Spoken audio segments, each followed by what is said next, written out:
Today we're going to bend a few rules. We're going to make something that's a little bit sweet, a little bit savory, and a little bit odd for your standard tastes.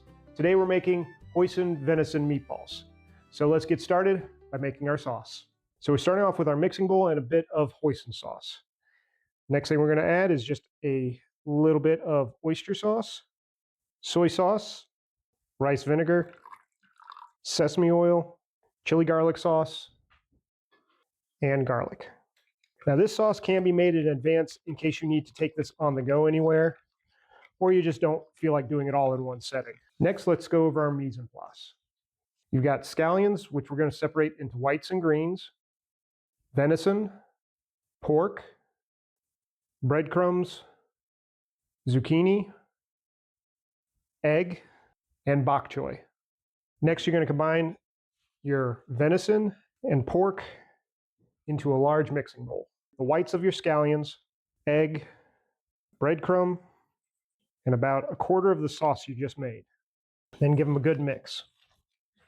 Now, if you don't have venison or you have a hard time getting access to it, it's not a big deal. You can go ahead and substitute the venison out for pork or beef, or if you're looking for something a little bit different, you can substitute all the meat out for any other ground meat like chicken or turkey. Once you have your meat mixture, you're going to go ahead and form them into small balls to where they're about 1 to 2 ounces.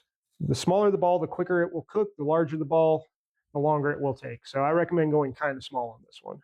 So whatever size you decide on is perfectly fine. Just try to get all of the meatballs approximately the same size. That's going to help with an even cooking time. And some of the small ones are going to cook faster. So it's all up to you what you're looking to do, but there is no real wrong answer. Make it however you feel you need to. Now you got your meatballs mixed and formed. We're going to sear them off in our pan. So get your pan going on a medium to medium-high heat, not too high. Add a little bit of oil to it. When your oil is hot, not too hot because you don't want to burn yourself. Add your meatballs to the pan. And all we're looking to do with them right now is just to sear them and get them to hold their shape just a little bit. Once your meatballs have been seared on all sides, go ahead and pull them off and set them to the side. Next thing you're going to add to your pan is your bok choy, scallions, and zucchini. Use the grease in the pan that was left behind from the meatballs to coat and help sear your vegetables. Now I know some people are thinking, Asian style meatballs, the heck. But if you think about it, it's just meat, ground meat, fashioned into a ball. Almost all cultures all over the world have their version of a meatball. This one just is a little bit different is all. All right, once your vegetables have started to sweat, that's where we're going to take our hoisin sauce that we made earlier. We're just going to go ahead and mix that into the pan and coat all of our vegetables in it. We're going to add just a little bit of chicken broth and a little bit of sweet chili sauce. And then we're going to bring this up to a simmer. All right, once it's come back up to a simmer, we're going to go ahead and place the meatballs right back in. This is going to carry them the rest of the way if they were a little undercooked or just hadn't quite finished that cooking process yet. Go ahead and add any juice that's left on the plate. While the dish is simmering, just go ahead and give those meatballs a turn every once in a while just to make sure that all of the sides are getting coated in that sauce that we're making at the very bottom. So for the size meatballs I made, I'm going to be cooking mine 10 to 12 minutes. Again, if you've made larger meatballs, then don't worry about it. It's just going to cook a little bit longer.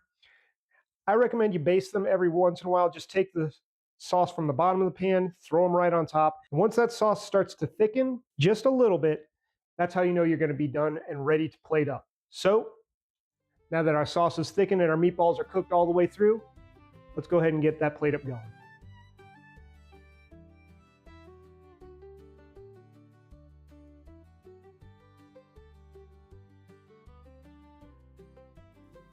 And there you go, Hoisin Venison Meatballs.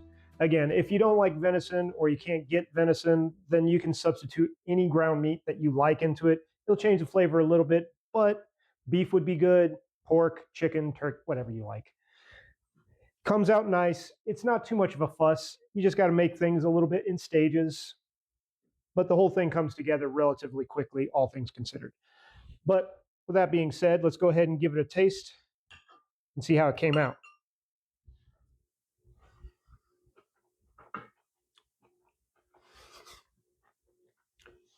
It's rich, it's meaty, it's got a slight sweetness, a nice umami savoriness.